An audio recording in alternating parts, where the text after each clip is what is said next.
Your teenager has stopped listening to you and you've no idea why. As a parent, you're entirely lost as to why you can't get through anymore. Well, I work with teenagers all the time, so I'm going to tell you the 3 things that your teenagers tell me as a therapist is happening most often that makes them put their fingers in their ear and completely ignore you. Number 1 is that you actually don't say anything useful. You say lots of words, but none of it is useful. You tell them there's plenty more fish in the sea, that they need to be more positive. You tell them quotes, and none of them are useful, and none of them are making difference. And basically what happens in any walk of life, if somebody's not actually helping us, our brain will eventually switch them off and just shut them out. So if that's the case, then you're not going to be able to get through. And if you do that in one area of their lives, they're going to just think, oh, you're never going to say anything useful, and they'll cut you out very, very quickly of all areas of your life because you'll become the person that says nothing useful. Number 2 is you don't say anything positive. Anything you say has a negative slant. Even when you try and say something nice, you'll follow it up with a but or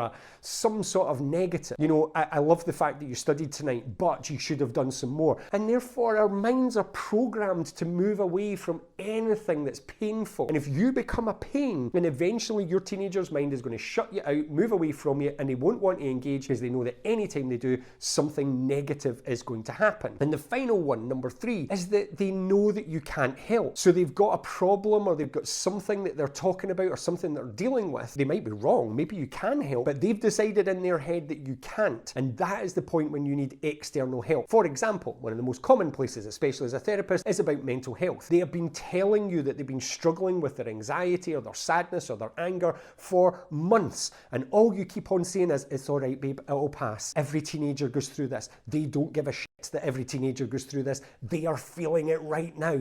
And it's huge in their lives. And they know that you can't take it away because they know that's not your job. Your teenager wants to listen to you. But if you're doing any of those 3 things, actually, inadvertently, you're constantly pushing them away. You need to look at yourself. And if you like this type of content and want more help with your teenager and help on how to parent it like a champion, please like, follow, subscribe, whatever you need to do on this page, because it'll help you get this content and we can really help teenagers with their mental health when we help the parents understand what's going on.